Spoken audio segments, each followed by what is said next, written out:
ભરૂચ અને સુરતને જોડતા સાહોલ બ્રિજ ઉપરથી હવે ભારે વાહનો માટે નો એન્ટ્રીનું બોર્ડ લાગી ગયું છે. છેલ્લા કેટલાક સમય પહેલાં જ બ્રિજના લોડ ટેસ્ટિંગ કરતા તે ભારે વાહનો માટે જોખમી હોવાનો રિપોર્ટ આવ્યો હતો. ત્યારે રિપોર્ટમાં બ્રિજ અત્યંત જૂનો અને જોખમી હોવાનું સાબિત થયું હતું. અત્રે ઉલ્લેખ કરવો રહ્યો છે કે ભરૂચ સુરત વચ્ચેનો વ્યવહાર માટે આશીર્વાદ સમાન આ બ્રિજ હવે મોટા વાહનો માટે બંધ થવાનો છે.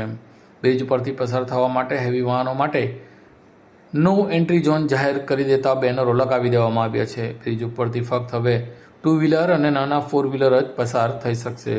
તંત્ર દ્વારા રેલિંગ દિશાસૂચક બોર્ડ લગાવવાની કામગીરી હાથ ધરવામાં આવી છે.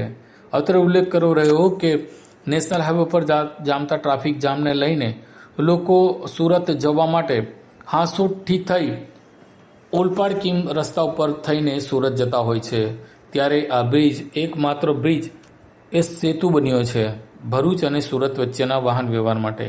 ત્યારે હવે આ બ્રિજ પણ લોડ ટેસ્ટિંગમાં ફેલ થતાં તેને હવે મોટા ભારદારી વાહનો માટે બંધ કરી દેવામાં આવ્યો છે. ટૂંકા સમયમાં નવો બ્રિજ બનાવવા માટેની તજવીજ હાથ ધરવામાં આવશે તેવું પણ જાણવા મળ્યું છે.